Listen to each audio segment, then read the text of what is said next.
عبد الله بن مبارک رحمه الله د امام ابو حنیفه صاحب رحمه الله په استادانو کې غټ سړی محدث ډیر عظیم شخص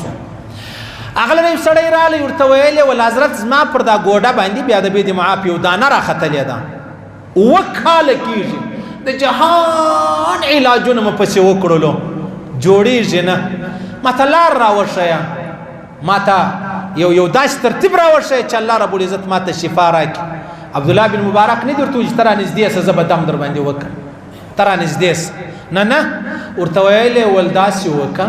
ورسه یو علاقې لره یو کلی لره یو داس ځای لره ورسه چالته اوبه نه وي هغو دپاره اوبه اسانه که پخوا خو څاهان ولو څا وکاږه هغه چې کم مطلب هغه څرخ دی هغه ورباندې کښېږده خدای وس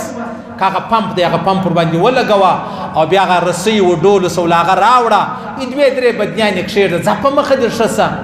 ځه په مخه دې ښه شه ولاړ شه بیا به الله رب العزت ستا سره د عافیت معامله وکړي وایي دا سړی ولاړی په یو کلي کې څا وکیندی بیا یې دا اوبه چې دی هغه وقف کړی د غریبانو د رعایاو د دا مسلمانانو د کلیوالانو دپاره وکاله پر پښه باندې دانه و جوړېده نه وایي چې دا مازې مې دا څا وکښی الله رب العزت زما د پښې هغه د صحت و د شفا اثرات را ښکاره کړو هله هله هله هله په څو وخت کې الله رب العزت ماته صحت راکوي زه جوړ کړلم ماته شفا کامله چې د هغه راکړله بیا دغه مستدرک حاکم امام ابو عبدالله حاکم نشاپور دغه یو ورځ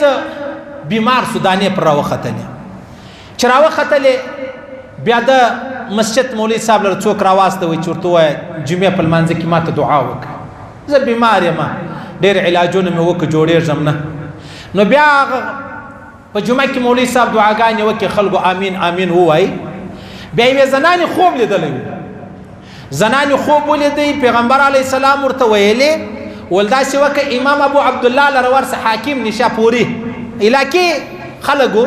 ول هغه ته ووایه ورسه یو داسې علاقه چې اوبه نه لري د اوبو فراواني ورته جوړه که اوبه ورته اسانه که اوبه ورته نږدې که اوبه ورکه الله رب العزت به تا ښه کړي دیم ولاړی د کور مخ ته سبیل جوړ کړي سبیل دا معنا نلکه یې راوایستله یا یې منګی کښېښوئ هغه یخې اوبه بیا یو سړی تېرېږي را تېرېږي هغه اوبه ځینې وچښې ته ووایه چې ګر سره کافر یې د تندې په مخه اخیستی یې ستړی یې ستومانه یې رالی ما او تا نلکه لګولې ده ما او تا یو منګی ایښی دی هغه ته رالی کښېنستی اوبه یې وڅښلې تو خدای بغیر د دعا به الله ما او تا نه وبخښي د دې سړي نه به مې وبخښي الله رب العزت زموږ د نیتو مطابق زموږ سره فیصله کوي په دې ښار کې حکومت دومره ظلم کوي په زرو ټوبیلونه دي برمې دي سرکاري او دا پرایویټ چې خلک اوبه خرڅوي ورسه په ښار کې مثلا په سرکاري سلو برمو کې 95 خرابې ولاړې دي 15 چې دی هغه جوړې دي او دا نور پرایویټ چې کومې مطلب هغه اوبه دي اوبه هغه په سلو کې 15 چې دی هغه خرابې دي 95 جوړې دي سرکاري 15 جوړې دي 95 خرابې دي دا راشي واسا والا ته 100 روپۍ ورکړي یا ربستې ځان پر واچوي تی وده د هلته بیا اوبه خرڅوي ظالمان د 100 روپۍ اوبه دی تا ته په 1000 روپۍ درکوي په 2000 د اختر په شپه یې په 10,000 روپۍ درکوي ښه نو الله به ستا سره څه وکړي الله به ستا سره څه معامله وکړي نو دغه چې یو سړی راشي یو ګیلاس اوبه وچ یا اودس وکړي یا کپړې ورباندې پرېنځي ستا څه خیال دی الله به ما او تا رد کړي الله به موږ ذلیله کړي نه نه نه نه نه ما الحمدلله ثم الحمدلله د مسجد برما د ټوبیل دی په 2015 کې ما دغه بیان کړی و چې موږ ټوبیل وایي نو بله چې مې هغه کشنیان ولیدل چې هغه ټکټر پسې ځغلېدل یا هغه کشنیان پر نالۍ ناستو یا بند خوشتل خان وچولو از موږ یو ملګری ورغلی هغه ویل مولوي صاحب ومې ژړل والله مولوي الله په چیش ناراضه د انسانانو څخه به ناراضه حیوانان ولې داسې د تندې څه مړه سولو صحیح سلو ما تر نن ورځې پر چا اوبه نه دي درولي که سته که نسته دغه بنګیګړ والا ګوره عیسایان دي دا رکشه راولي په رکشه کې ډبې ایښي دي بیا رشوه نه د مسجد مخ ته رکشه ودرې مشین چالو کې پای پر وباسي په هغه رکشه کې ډبې ډکوي والله کوم تر اوسه ورته ویلي دي څه معلومه ده الله یې د دې بنګیانو د رویه ماتم راکوي زما دا یقین دی الله را باندې راولي هم نه ده کتره ولاړ شو کلپان دې ورواچول کتره ولاړ شو چوکیدار دې پر ودروي کتره ولاړ شو اوبه خرڅېده دې شروع کړلو والله العظیم کې دوی کې والله کې دوی کې نو لهذا پیغمبر علیه الصلاۃ والسلام ورته ویلې هغه زنانې ول ما په خوب ولیدې ویلې ول ورسه هغه مستدرک حاکم چې کوم مصنف دی هغه ته ووایه ورته چې د اوبو لاره اسانه که جوړې کا الله رب العزت په بیا تا ته صحت درکې د کور مخ ته سبیل مطلب یا منګی راواخله یا نلکه او بل راواخله دا چې وکړه الله رب العزت صحت ورکوي موږ په حجو ډېر پهلوانان په مسجدانو هم ډېر پهلوانان مناره مې په پنځه کاله نه جوړېږي صحیح سلو بلپان مې د شمیر وتلی دي چې په دې مسجد کې څو بلپان دي صحیح خبره ده لیکن ورسه زما استاد کور څنګ ته همسایه دی اوبه نه لري د تندې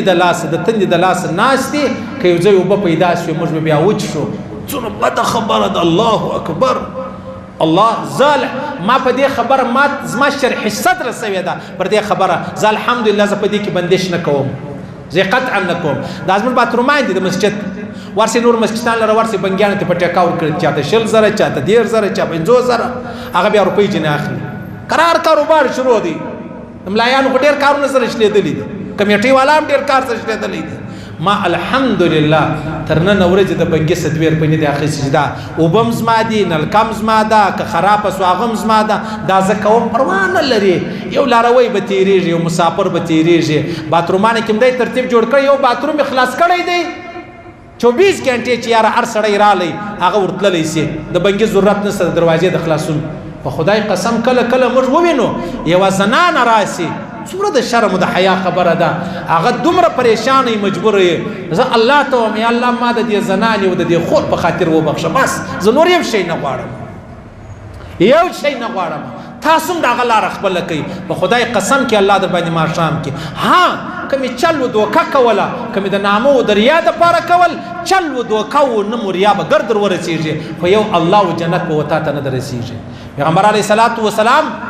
دپاره یو څاو د هغه څاڅې بی عایشه صدیقه فرمایي یخ اوبه راوړلې د به څښلې خوږ څاو د الله رسول به ویلې یا الله ته ما ته ستا دومره محبت را نصیب که تر ځان تر بچانو او تر یخو اوبو لا هم ته پر ما ګران سي ما ته دومره محبت خپل را نصیب که تر ځان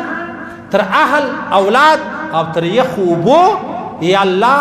ته ما ته خپل مینه او محبت چې دی هغه را نصیب که صحیح سلو کوشش به ټوله کوو عزیزانو یو ګلاس اوبه به پر چا نه درو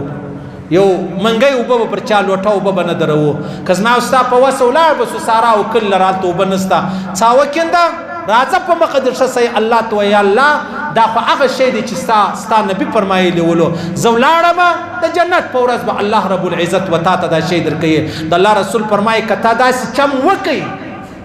د قیامت ورځ ډېره سخت ده د تندې ورځ ده الله رب العزت به څه کوي الله به تا ته رینه کړي دا د الله رسول فرمایي صحیح خبره ده عزیزانو الله دې ما ته توفیق راکړي الله دې و تاسو ته توفیق درکړي الله رب العزت دې دا خپله ناراضګي په رحمت بدله کړي الله دې نه راڅه ناراضه کېږي الله رب العزت دې عفو راته وکړي الله دې هدایت راته وکړي الله دې قادسالۍ لرې کړي الله دې خپل رحمتونه و هغه عظیم فضل پر موږ باندې وکړي الله دې ویل اورېدل قبول منظور وګرځوي الله دې پر دې تور موږ ته مرګ راکړي چې موږ مرو دا وایي لا